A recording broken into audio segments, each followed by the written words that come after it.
Nasa tabing dagat po tayo ngayon. Namamana po kasi yung isa. Buhangin.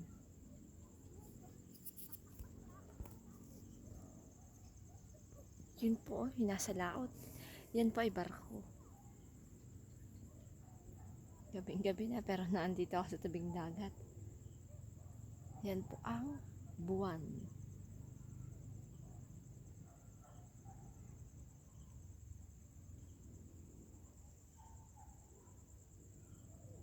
Yan po yung dating bangka nila Papa.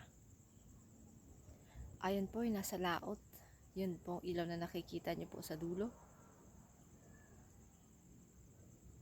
Yan po ay mangingisda. Ang tawag po dyan na marangay.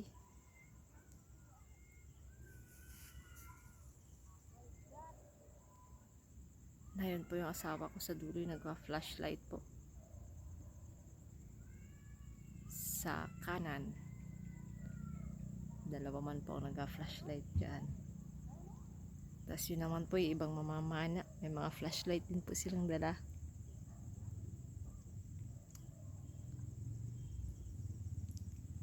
Ayun pong may ilaw. Bangka po yan ni Papa.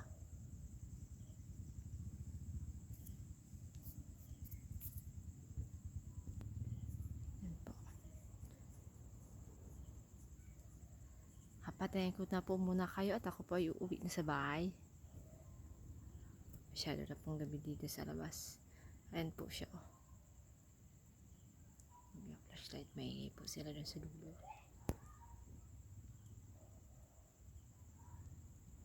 Ako po ay uuwi na at gabi na. Babalik na lang po ako mamaya. Pagpa-uwi na po siya.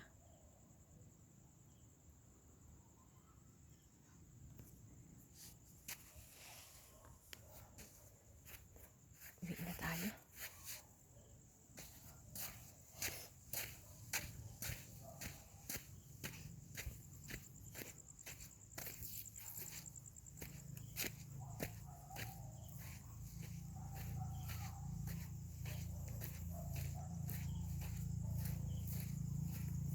Babalik po ako mamaya. Nagpasama lang po siya sa akin. Kung sasama daw po ba ako sa tabing dagat.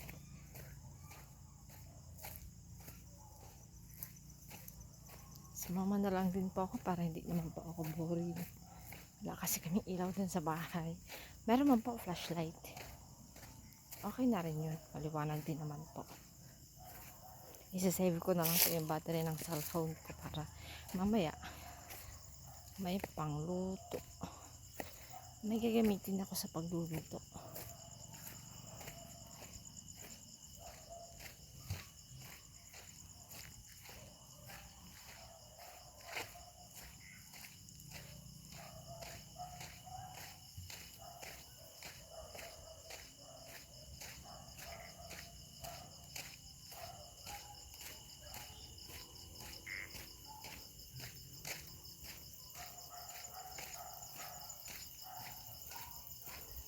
Madilim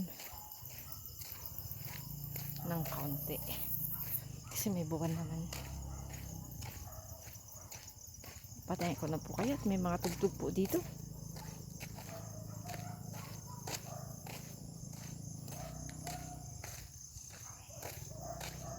Matawid na po ako ng highway dito.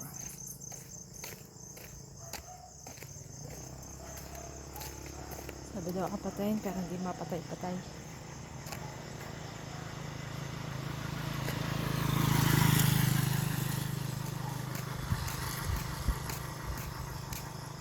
Malapit na tayo sa bahay. Malapit na sa bahay. Ang ingay ng mga aso.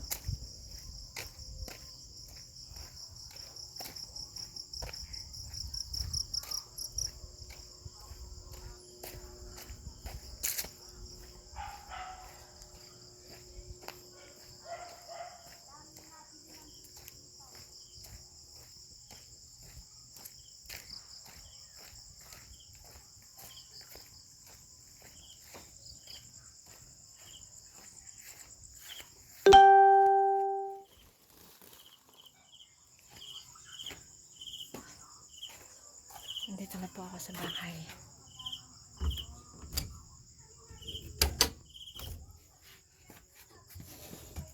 Yan. Ayan po yung ilaw namin. Pero may kuryente naman po. Yan nga lang, wala pa po kami ilaw. Kasi po wala pa po pambili.